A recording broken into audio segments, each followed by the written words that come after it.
esse que eu participei, né? Mas acho que a gente trabalhar essa metodologia a partir de qual idade poderia ser? Nossa, eu já vi com tantas conscientização mesmo. idades. A criançada desde o pré, acredito que sim. Eu acho que já tem toda uma visão. Vou contar uma história, tem um outro processo, né? Eu tive a oportunidade de estar nas conferências infanto-juvenil de meio ambiente. E o que eram as conferências infanto-juvenil de meio ambiente, né? Ela surge quando tinha a ministra do meio ambiente, ela estava organizando a Conferência Nacional de Meio Ambiente, daí a filha dela, que tinha 13 anos, estava com ela, conversando em casa, falando, pô mãe, por que você está tanto trabalhando? Daí ela falou, estou fazendo a Conferência de Meio Ambiente. Daí ela chega e fala assim, poxa, e as crianças participam? Daí ela falou, não. Daí ela falou, por que as crianças não participam? Né? Se vocês vão lá bolar um monte de políticas públicas que só daqui a alguns anos vão ser aprovadas e a gente que está vivendo agora, está vivenciando, não vai estar lá para dar nosso ponto de vista. Verdade. Né? E daí, a partir disso, se teve a Conferência Infanto-Juvenil de Meio Ambiente, que foi voltada para crianças de 11 a 14 anos. Né? Ela começa com um processo dentro das escolas, que foi para processos estaduais, e foi para processos nacionais. E o interessante é que virou política pública. Né? Então, muito do que as crianças falaram, depois houve investimento em políticas públicas e também teve uma questão de assumir responsabilidades também. Né? Então, por exemplo, esse próprio projeto que eu participei de Agenda 21 nas escolas, isso não foi ideia de meu e alguns amigos meus. Essa ideia surgiu porque as crianças falaram, queremos formar convidas, que eles chamavam de convidas, que eram comissões de qualidade de vida e meio ambiente, que tinha essa cultura da Agenda 21, queremos convidas nas escolas. E daí se abriam políticas públicas para a formação dessas convidas nas escolas. Foi isso que eu trabalhei. Né? Então, assim, eu acho que é isso. Assim, talvez não tenha exatamente uma idade, né? Mas todo tem seu ponto de vista. Também já trabalhei com criancinha, com vídeo, que elas chegavam lá para os adultos entrevistando com vídeo, falando, pô, qual é a sua relação com o meio ambiente? Né? E a criança tem esse poder muito mais de sensibilizar o adulto até sobre as questões ambientais. É verdade, sem dúvida. O Márcio Mendes, mais uma vez aqui com a gente, está dizendo o seguinte, como o senhor vê essas campanhas de TV a respeito da preservação e reciclagem? Você acha que as crianças conseguem aplicar tudo aquilo que é dito nos comerciais de TV? Comercial de TV é uma coisa complicada, né? Porque ao mesmo tempo que você tem essa questão da reciclagem e tudo mais, ao mesmo tempo você tem uma massa muito maior a questão do consumo, né? E hoje o grande mercado de propaganda é voltada para a criança. Né? Eu não sei dizer, daí não sei mesmo, né? O quanto as propagandas na TV são tão eficazes, uma vez que é desleal esse processo dentro da TV, né? Dentro da TV eu digo, no sentido, lógico, as pessoas compram o espaço, né? Mas assim, quer dizer, a maior parte do tempo está falando consuma, consuma, consuma, e daí depois tem um pequeno tempo que fala, agora recicle. Né? Eu não sei dizer exatamente o quanto exatamente elas são eficazes. Eu acho que o trabalho mesmo está em casa, no dia a dia, assim. Porque não adianta nada também. Isso também acho que não é só, por favor, se estiver errado, me corrija, um trabalho só da escola. Acho que a conscientização dentro da própria casa também é fundamental para o processo, para a criançada realmente se conscientizar. Né? Eu acho que a gente tem que lembrar uma coisa, né? Que a TV é uma educação informal. Informal por quê, né? Porque ela também educa, mas de uma forma informal, né? Você está do outro lado, não é aquela pessoa que está direto com você, mas ela também te passa uma informação, né? Claro. E tanto para o mal como para o bem. Isso não é só a TV, as pessoas também, dentro da escola e tudo mais. E a gente tem que aprender a mediar isso daí, né? Temos a Natália aqui também. Quais erros mais recorrentes que você vê em projetos de intervenção escolar? Tem a questão da reciclagem, que eu já tinha comentado, né? Então, às vezes, essa questão da competição da reciclagem, né?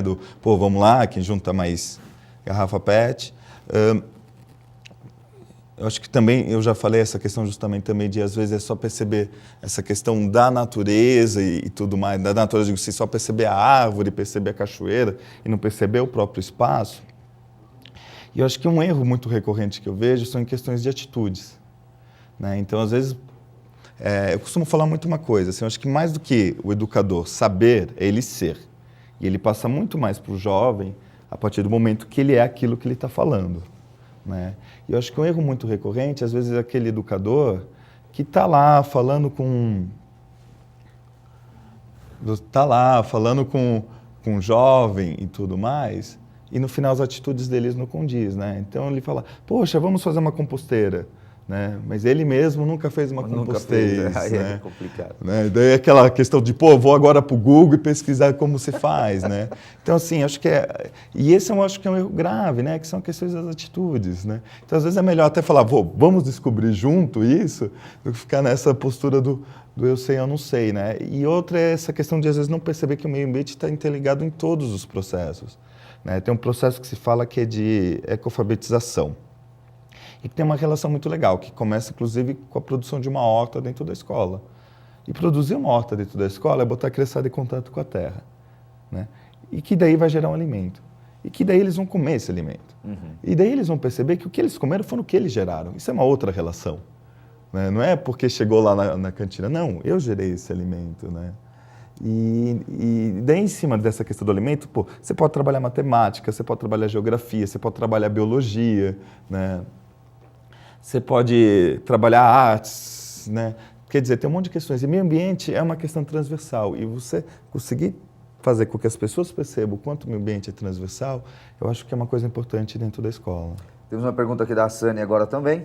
Como promover a educação ambiental em regiões de parques e reservas, onde a população vive de forma integrada com a natureza?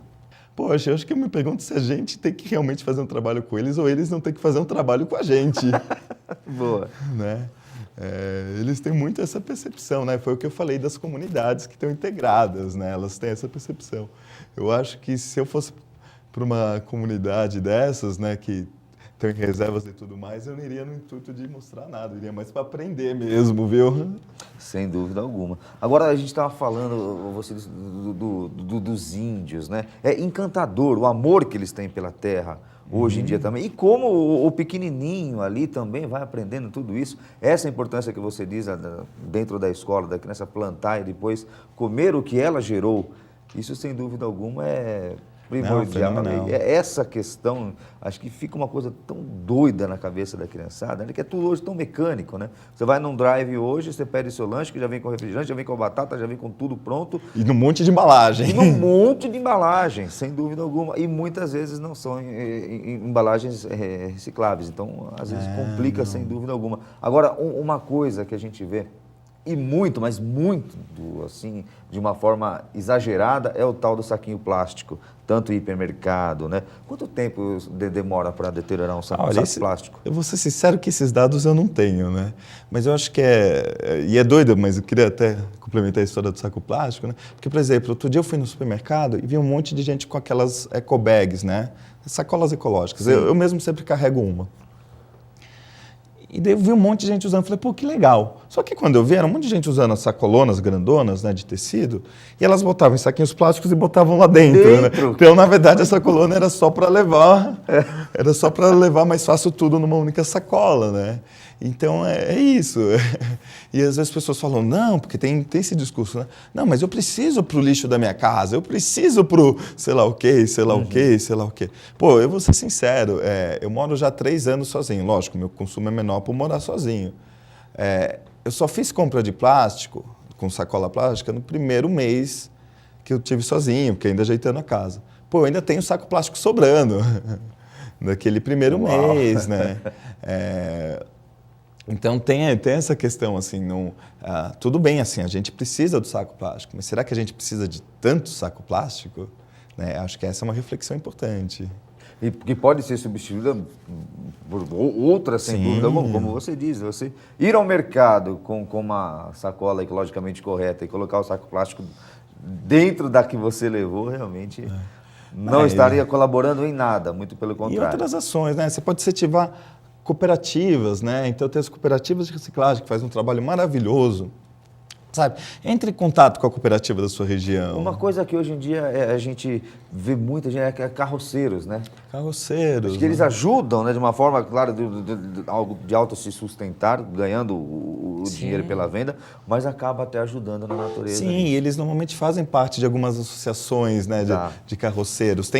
Existe uma preocupação em cima disso, né? Outro, o alimento, né? Em casa eu mesmo, eu não moro numa casa grande, eu não tenho um terreno de terra mesmo na minha casa, né? É concreto lá. Até porque eu moro em São Paulo, hoje está cada vez mais difícil achar um terreno de terra, mas eu tenho uma composteira em casa, então todo o meu alimento vira composto, né? Então fica dentro de um baú, tem um processo lá. E que às vezes as pessoas falam, não, mas vai feder, sei lá o quê. E não vai, sabe? Se cria lendas também, né? O meu até hoje funciona, hoje eu tenho uma horta de vasos que toda a terra veio da minha composteira, né? Muito bom, isso também. Bom, gente, queria dizer a vocês que estão assistindo nosso programa que vocês participem mesmo aqui do nosso chat, tá? Mande sua pergunta. Hoje nós estamos aqui com o Vitor Massal e o nosso tema de hoje o tema de hoje é educação ambiental além da escola, tá bom? Então, você que ligou o seu computador agora, está assistindo a gente pela TV, fique à vontade para estar participando do nosso programa, que já está um grande sucesso. Tem um monte de gente aqui no nosso chat fazendo perguntas inúmeras e a gente vai continuar batendo esse papo aqui também. Agora, Massal, como que uma criança, na verdade, lógico que isso acho que até foge um pouco da sua especialidade, mas de que forma simples que uma criança hoje pode conscientizar até os pais? Acho que é trazendo a orientação da escola? Eu vou trazer uma experiência também. Acho que é legal trazer experiência porque são fatos que aconteceram, né? Eu tinha falado do processo nas conferências e ano passado, quando teve a terceira conferência nacional, eu estava com uma delegada, o nome dela é Jade, lá de Goiás, e ela tinha uns 12 anos na época. Eu estava lá conversando com ela, assim, né, para saber um pouco da vida dela. E ela falou assim, sabe, Massal, eu quase não ia vir nessa conferência, porque eu não queria me candidatar a delegada na minha escola. Daí eu falei, poxa, mas por que, Jade? Daí ela falou, não, porque as pessoas me chamavam de ecochata, econerd, e eu não queria isso. E a escola dela era uma escola militar, ou é ainda, não sei se ela continua, né? E daí ela falou que quando estava tendo a conferência, chegou uma criança de 10 anos e falou assim, mas Jade, você não quer mudar as coisas? Daí ela falou, eu quero. Então, Jade, vai lá, sobe e seja delegado. E daí ela falando bem assim, poxa, garota de 10 anos, veio falar isso para mim, eu tenho que ir lá e subir. E daí ela foi delegada. E quando ela chegou na casa dela, ela foi contar para a família dela foi comentar e falar assim, poxa, você é delegada da conferência para a Conferência Nacional Infanto-Juvenil de Meio Ambiente e tudo mais. Daí os pais dela e os tios delas falaram, poxa, Jade, a gente não sabia o quanto isso é importante para você. Poxa, se isso é importante para você, a gente muda nossos hábitos. E, de repente, todo mundo na casa começou a mudar os hábitos por conta dela. Isso, sem dúvida alguma, ajudou e muito. E é uma coisa simples, né?